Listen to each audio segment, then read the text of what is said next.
Have you ever wondered why a rainbow suddenly appears after a heavy rain? Or maybe why an ice cube melts in your glass, but a solid stone sitting right next to it doesn't change at all? Well, welcome to this explainer. We often think of science as this intimidating, giant mountain of complex formulas and heavy textbooks. But if we really want to understand what makes science tick, we have to start somewhere entirely different. We have to start with the natural, unfiltered curiosity of a child's mind. It all begins with a deep, genuine sense of wonder about the world around us. Seriously, have you ever noticed that a young kid can fire off 10 questions in literally a single minute? It's pretty amazing. They'll just look up and ask something wonderfully basic yet incredibly profound. Like, hey, why is the sky blue instead of neon green? It's a super simple observation, but it perfectly shows a mind trying to figure out how its environment actually works. Or picture this. They might stare at a tree during the autumn months and wonder what exactly makes the leaves detach and drift to the ground. They aren't just looking at the tree. They're actually noticing a pattern. They're seeing a change in their everyday world, and they want to know the hidden mechanism behind it. Or, think about playing with toys and suddenly asking why an invisible force makes a magnet just snap onto a piece of iron. You can't see the magnetic field with your eyes, but you can definitely see its effect, right? And that instantly sparks a powerful, irresistible why. So that brings us right into Section 1, the power of questions and where science begins.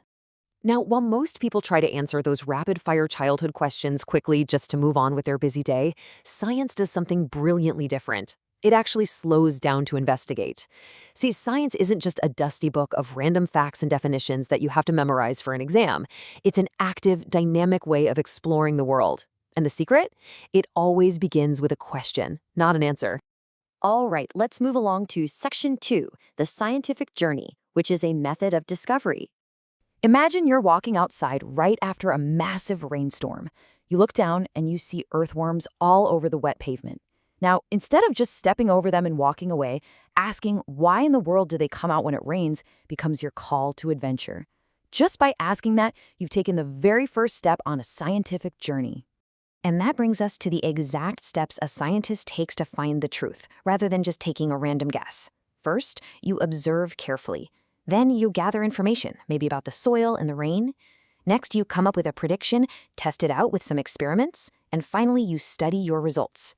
It's a highly logical, step-by-step path that takes you directly from curiosity to hard evidence. So before you go wild with experimenting, you have to make a hypothesis. What is that? Well, a hypothesis is basically a possible explanation based on your careful observations. It's an educated guess. But here is the absolutely crucial part. It has to be tested. If you can't design an experiment to test your idea, it simply isn't a scientific hypothesis. Which brings us to Section 3, evidence first and demanding proof. Let's take a second to compare everyday thinking with scientific thinking. In our everyday lives, we might just accept an idea because an older person told us it's true, or we might just randomly guess which type of cloth absorbs water the best. But science? Science strictly demands proof. It asks us to actually test those materials, weigh them, and use real physical observations to find out what is actually undeniably true. I absolutely love this concept. If new evidence appears, scientists are willing to change their explanations. This openness, it's literally science's superpower. It isn't stubborn. If an experiment proves your hypothesis completely wrong, scientists actually celebrate that. Why? Because learning what doesn't work means you are getting one step closer to the actual truth. And throughout history, this exact process of observing and then changing explanations based on new evidence has completely transformed our world. Think about it.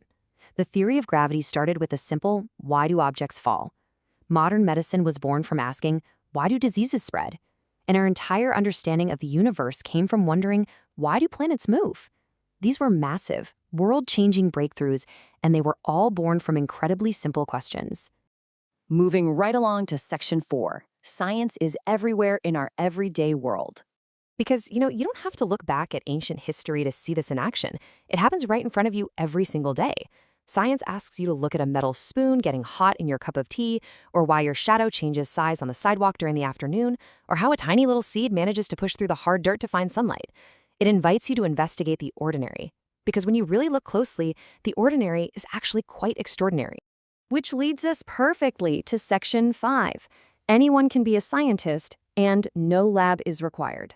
The absolute best part of all of this is realizing that you don't need a high-tech, multi-million-dollar laboratory full of lasers to participate. Whether you're a student observing a trail of ants on the sidewalk, an astronomer studying distant stars, or a farmer testing soil to improve crops and protect the environment, you are all using the exact same approach. You're observing, you're asking questions, and you're seeking evidence. It all boils down to this. Your own curiosity is the greatest instrument you could ever possibly possess. It's not about having the most expensive microscope or the biggest telescope in the world. It is the brilliant, curious human mind looking through that lens that actually matters. That is where all scientific discovery truly lives. So as we wrap up this explainer, remember that science is definitely not about memorizing answers in a textbook. It's about asking meaningful questions, searching for solid evidence, and discovering how the world actually works. Since every great discovery starts with someone simply noticing something interesting, the power is entirely in your hands.